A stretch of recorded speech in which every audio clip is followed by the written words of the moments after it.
अध्याय 1 गतांक से आगे। अर्जुन ने जिस प्रकार से साक्षात भगवान कृष्ण से गीता सुनी और उसका उपदेश ग्रहण किया, इस प्रकार की स्पष्ट अनुभूति का उदाहरण भगवत गीता में ही है। यदि उसी गुरु परंपरा से निजी स्वार्थ से प्रेरित हुए बिना किसी को भगवत गीता समझने का सौभाग्य प्राप्त हो, तो वह समस्त वैदिक ज्ञान तथा विश्व के समस्त शास्त्रों के अध्ययन को पीछे छोड़ देता है। पाठक को भगवत गीता में न केवल अन्य शास्त्रों की सारी बातें मिलेंगी, अपितु ऐसी बातें भी मिलेंगी जो अन्यत्र कहीं उपलब्ध नहीं है। यही गीता का विशिष्ट मानदंड है। स्वयं भगवान श्री कृष्ण द्वारा साक्षात उच्चारित होने के कारण यह पूर्ण आस्तिक विज्ञान है। महाभारत में वर्णित धृतराष्ट्र तथा संजय की वार्ताएं इस महान दर्शन के मूल सिद्धांत का कार्य करती हैं।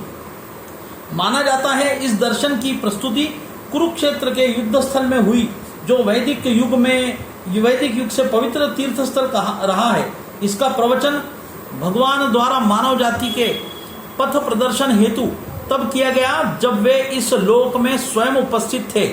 धर्म क्षेत्र शब्द सार्थक है, क्योंकि कुरुक्षेत्र में युद्ध स्थल में अर्जुन के पक्ष में श्री भगवान स्वयं उपस्थित थे।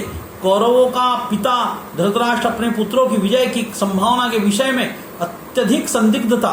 अतः इसी संदेह के कारण उसने अपने सचिव से पूछा, उन्होंने क्या किया?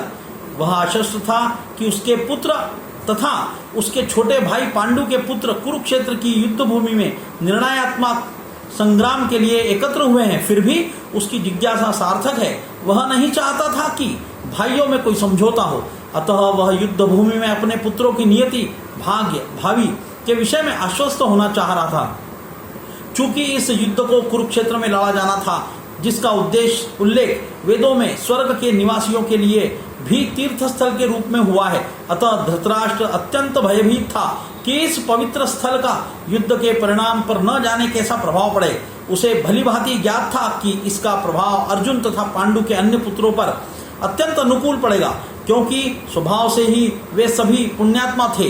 संजय श्री व्यास का शिष्य था, अतः उनकी कृपा से संजय धृतराष्ट्र के कक्ष में बैठे बैठे कुरुक्षेत्र के युद्ध स्थल का दर्शन कर सकता था। इसलिए धृतराष्ट्र ने उससे युद्ध स्थल की स्थिति के विषय में पूछा। पांडव तथा धृतराष्ट्र के पुत्र दोनों ही एक वंश से संबंधित हैं, किंतु यहाँ पर धृतराष्ट्र के वाक्य से उसके मनोभाव प्रकट होते हैं। उसने जानबूझकर अपने पुत्रों को कुरु कहा और पांडु के पुत्रों को वंश के उत्तराधिकारी से विलग कर दिया। इस तरह पांडु के पुत्रों अर्थात अपने भतीजों के साथ धृतराष्ट्र की विशिष्ट मन स्थिति समझी जा सकती है। जिस प्रकार धान के खेत से अवांछित पौधों को उखाड़ दिया जाता है, उसी प्रकार इस कथा के आरंभ से ही ऐसी आशा की जाती है कि जहाँ धर्म के पिता श्री कृष्ण उपस्थित हो, वहाँ कुरुक्षेत्र रूपी खेत में दुर्योधन आदि धृतराष्ट्र के पुत्र रूपी अवांछित पौधों को समूल नष्ट करके युधिष्ठिर आदि नितांत धार्मिक पुरुषों की स्थापना की जाएगी। यहाँ धर्म क्षेत्र तथा कुरुक्षेत्र क्षेत्रे शब्दों की उनकी ऐतिहासिक तथा वैदिक महत्ता के अतिरिक्त यही सार्थकता है। ओम नमः शिवाय। जय श्री कृष्ण, जय श्री राम। प्रतिदिन